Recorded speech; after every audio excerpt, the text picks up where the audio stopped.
Hello दोस्तों, आप सबका स्वागत है आपके अपने यूट्यूब चैनल इंग्लिशोलॉजी में।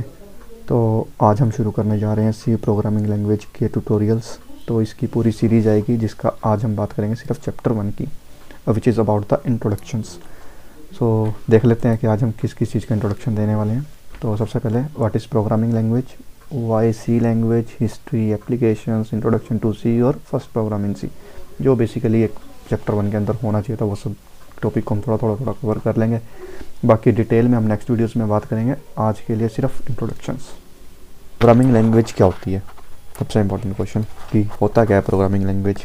तो हमें पता है जैसे भाषा क्या होती है। भाषा is a medium to communicate और language is a medium to communicate.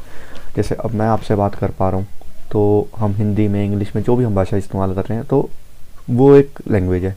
English, Hindi, ये लैंग्वेज हो सकती है। तो अब प्रोग्रामिंग लैंग्वेज क्या है? प्रोग्रामिंग लैंग्वेज वो लैंग्वेज है जिससे हम बात करते हैं, कम्युनिकेट करते हैं, किसके साथ? कंप्यूटर के साथ। अब कंप्यूटर को तो सिर्फ 0 और 1 नहीं समझ में आता, उसको तो कुछ नहीं समझ में आता।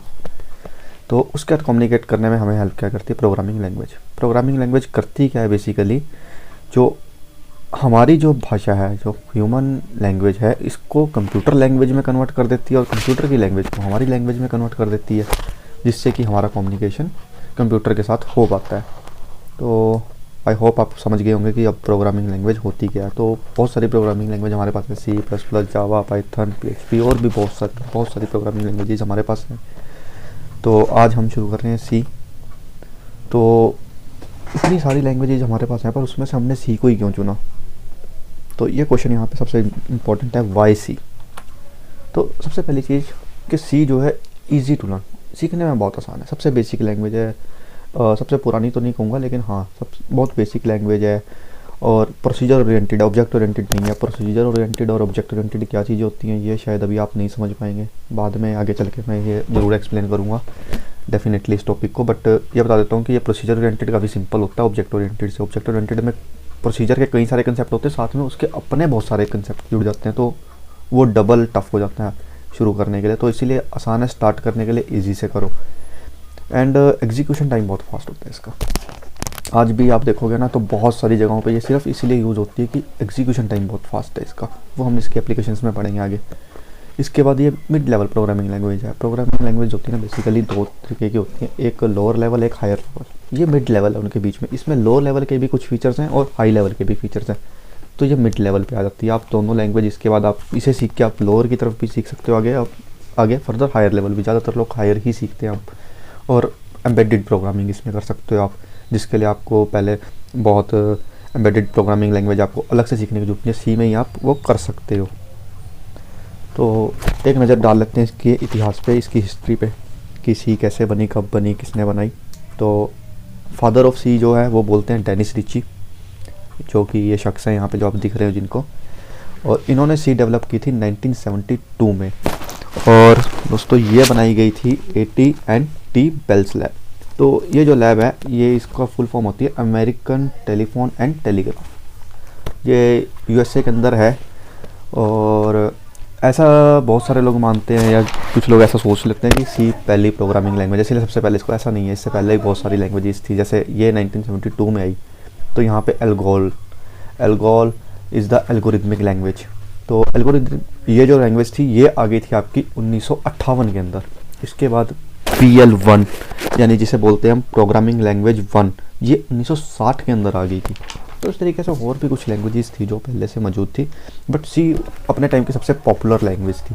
ये अचानक से बहुत ज़्यादा पॉपुलर होगी क्योंकि एक मिड लेवल थी, कुछ ऐसे कंसेप्ट थे जो उन लैंग्वेजेस में नहीं थे उस समय की लैंग्वेजेस में, तो इसलिए ये बहुत ज़्यादा पॉपुलर हुई उस समय। और अब आगे चलते हैं। तो अब एप्लीकेशंस, ये बहुत ज़रूरी चीज़ होती है कि हम बहुत सारी चीज़ें पढ़ लेते हैं पर हमें पता ही नहीं होता उसका यूज क्या है।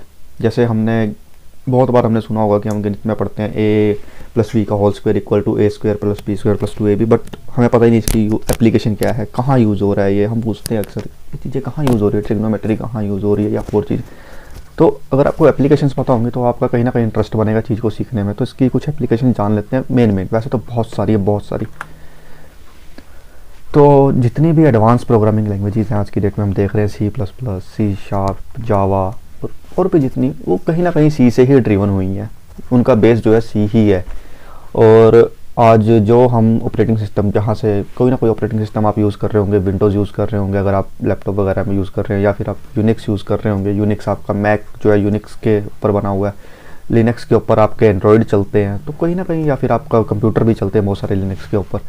तो जो भी आप ऑपरेटिंग सिस्टम यूज़ कर रहे हो उसका जो बहुत बड़ा पार्ट जो है वो सी में लिखा जाता है, और कारण वही है कि बहुत ज़्यादा फास्ट है ये, इसकी एग्जीक्यूशन टाइम बहुत फास्ट है। और उसके बाद बहुत सारे माइक्रो प्रोसेसर जो है वो सी में, उनकी कोडिंग सी में की जाती है। और माइक्रो प्रोसेसर फिर हम कहाँ यूज़ करते हैं, जैसे वॉशिंग मशीन का सॉफ्टवेयर, उसका माइक्रो प्रोसेसर कैसे है वो सी में लिख देंगे। ओवन हो गया, एसी, डेली यूज़ की कितनी सारी चीज़ें हमारे आसपास है जो इनका जो माइक्रो प्रोसेसर है वो सी में लिखा गया है।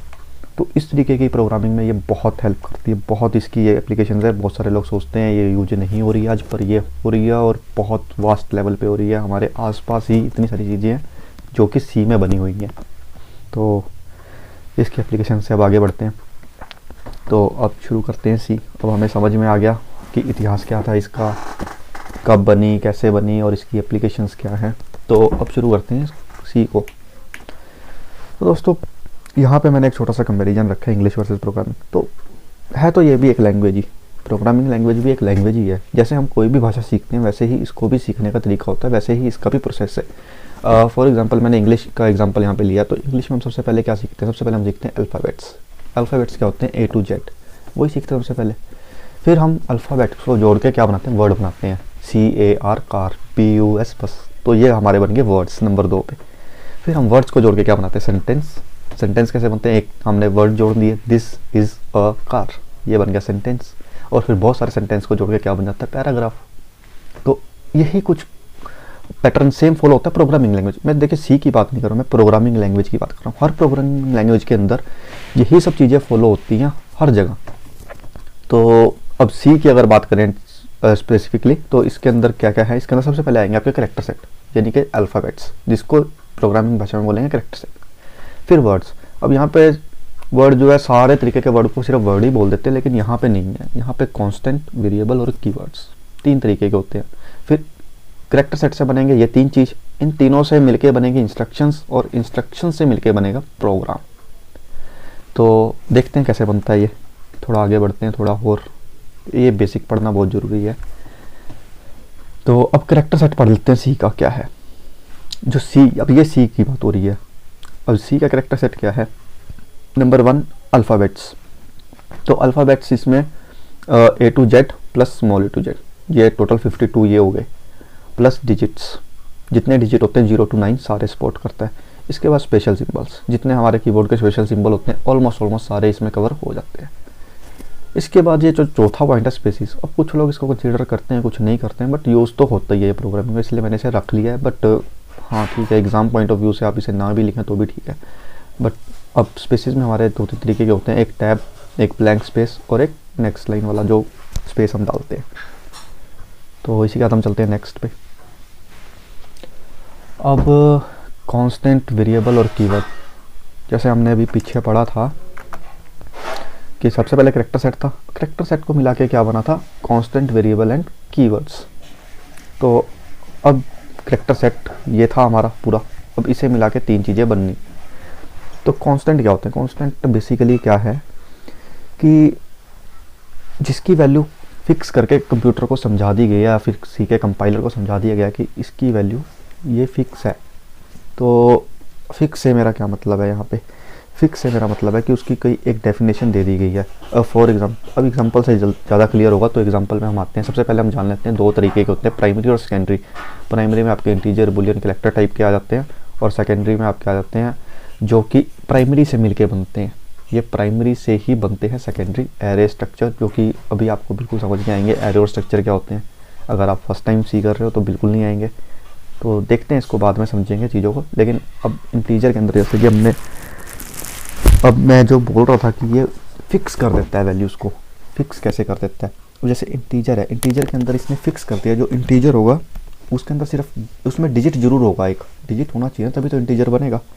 फिर उसके अंदर पॉइंट आ सकता है एज अ डेसिमल वैल्यू को इंडिकेट करने के लिए पॉइंट आ सकता है। फिर इसके अंदर नेगेटिव, पॉजिटिव हो सकता है। तो ये सब एक फिक्स कर देगी, जो इंटीजर होगा उसकी ये कैरेक्टरिस्टिक्स होंगी। तो ये होते हैं कॉन्स्टेंट्स। फिर वेरिएबल आ जाते हैं। वेरिएबल जैसा नाम ही बता रहा है, वेरिएबल क्या है, जिसकी वैल्यू वेरी करती है, जिसकी वैल्यू हम चेंज कर सकते हैं और ये हम खुद बना सकते हैं अपने लिए, अपने हिसाब से। तो वेरिएबल क्या हो सकता है, इट में भी combination of 1 to 31 alphabet, digit और अंडरस्कोर। तो इसके अंदर क्या 3 चीज़ आ सकती है इसके अंदर, अल्फ़ाबेट, डिजिट और अंडरस्कोर। सारे स्पेशल कैरेक्टर नहीं आएंगे, सिर्फ अल्फ़ाबेट, डिजिट और अंडरस्कोर, और 0 से 31। लेकिन क्या था कि ये पहले चीज़ें बनी थी, आजकल कुछ हैं जो सेम फॉलो करते हैं 1 से 31 तक, और कुछ ने लेंथ जो है 247 तक भी देते हैं। तो डिपेंड करता है, बट मुझे नहीं लगता है कि हम 31 लेटर का भी कोई नाम रखते हैं या कोई वेरिएबल नेम रखते हैं, नहीं, बहुत मुश्किल होता है। और इसके कुछ और रूल्स होते हैं, जैसे first character of variable name must be alphabet और अंडरस्कोर। तो पहला जो शुरुआती अक्षर है वो या अल्फ़ाबेट होगा या अंडरस्कोर होगा, और इसमें सिर्फ एक ही स्पेशल करेक्टर सपोर्ट करता है, या अंडरस्कोर, इसके अलावा कोई नहीं करता। आगे चलते हैं। अब इसके बाद आते हैं कीवर्ड्स। अब कीवर्ड्स क्या हैं, कीवर्ड्स कुछ ऐसे वर्ड्स हैं जो कंपाइलर समझ लेता है कि हाँ ये वर्ड का ये मतलब है और इस वर्ड पे मुझे ये वाला एक्शन परफॉर्म करना है। तो सी के अंदर टोटल 32, जब ये मैं सी की बात कर रहा हूँ, सी में टोटल 32 कीवर्ड्स हैं जो उसने अपने लिए रिजर्व कर लिए हैं। तो आप यहाँ पे जैसे मैंने पीछे बताया था, आप कोई भी नाम रख सकते हो 1 से 31 अल्फ़ाबेट, डिजिट और अंडरस्कोर के, लेंथ कितनी हो सकती है 1 से 31 तक। पर यहाँ पे क्या है, आप उन 1 से 31 की जो भी आप वर्ड रख रहे हो उसके अंदर आप ये 32 वर्ड नहीं रख सकते, क्योंकि इसका मतलब ये कंप्यूटर ने अपने लिए रिजर्व कर लिया। कंप्यूटर ने नहीं कहूँगा मैं, सी ने कहूँगा, सी ने इसे अपने लिए रिजर्व कर लिया कि ये मेरे लिए ही है, इन्हें मैं ही इस्तेमाल करूँगी। और इसके मतलब सी को पता है, हम यूज़ करेंगे इनको, बट हम इनको अपने आप डिफ़ाइन नहीं कर सकते, ये डिफ़ाइन करे हुए हैं ऑलरेडी सी ने। तो अब इनका क्या यूज़ होता है ये मैं आपको सारे डिस्क्रिप्शन में बता दूँगा, कि सारी लिस्ट आपको डिस्क्रिप्शन में मिल जाएगी। आगे चलते हैं हम। तो दोस्तों ये है हमारा सी में पहला प्रोग्राम। तो अब कुछ लोगों का डाउट होगा यहाँ पे कि मैं सीधा फर्स्ट प्रोग्राम पे आ गया हूँ, और हमने जो है अपना करेक्टर सेट हमने जो डिस्कस कर लिया, हमने कांस्टेंट, वेरिएबल और कीवर्ड भी डिस्कस कर लिया, पर हमने इंस्ट्रक्शन एंड प्रोग्राम डिस्कस नहीं किया, वो नहीं मैंने बताया। तो पहली चीज़, मेरा फोकस जो है थ्योरी पे नहीं है, प्रैक्टिकल पे ज़्यादा रहेगा। इस पूरे ट्यूटोरियल में फोकस जो है ज़्यादातर हमारा थ्योरी से कम प्रैक्टिकल पे रहेगा। तो मैं बता देता हूँ कि इंस्ट्रक्शन क्या होती है और प्रोग्राम क्या होता है। ये पूरा एक प्रोग्राम है, और इसमें ये जो एक लाइन है ये एक इंस्ट्रक्शन है, ये एक इंस्ट्रक्शन है। तो हो क्या रहा है, जो हमारे कीवर्ड थे, कांस्टेंट थे और वेरिएबल, उन सबसे मिलके ये बन गया एक स्टेटमेंट बनी है, जिसे हम इंस्ट्रक्शन बोलते हैं स्टेटमेंट को। और इन इंस्ट्रक्शन से मिला के पूरा का पूरा ये प्रोग्राम बन गया है। तो अब इस प्रोग्राम को थोड़ा सा मैं आज समझा देता हूँ, और डिटेल में हम इसके बारे में एक अलग डिटेल वीडियो बनेगी वैसे, पर मैं हल्का सा आपको इंट्रोडक्शन दे देता हूँ कि हैश इंक्लूड studio.h ये बेसिकली इंक्लूड कर रहा है आपकी हेडर फाइल जिसका नाम है studio.h, स्टैंडर्ड इनपुट आउटपुट। और void main, void is a return type, main is a function. ये ऐसा फंक्शन है जिसको कंपाइलर सबसे पहले ढूंढता है, ये भी नेक्स्ट वीडियो में आपको बता दूंगा डिटेल में। और इसके बाद आ जाएगा आपका प्रिंट एफ, जो कि प्रिंट करता है स्टेटमेंट को। तो ये आपका एक फर्स्ट प्रोग्राम है, बाकी इसकी डिटेल हम नेक्स्ट वीडियो में डिस्कस करेंगे। आज दोस्तों आज के लिए बस इतना ही। तब तक आप इस वीडियो को लाइक करें, शेयर करें और कमेंट कर सकते हैं आप नीचे अगर आपको कुछ डाउट रह गया है इसमें। और इसके अलावा आप इस चैनल को सब्सक्राइब कर लें और बेल आइकन दबा दें, ताकि नेक्स्ट वीडियोस की नोटिफिकेशंस आपको साथ के साथ मिलती रहें।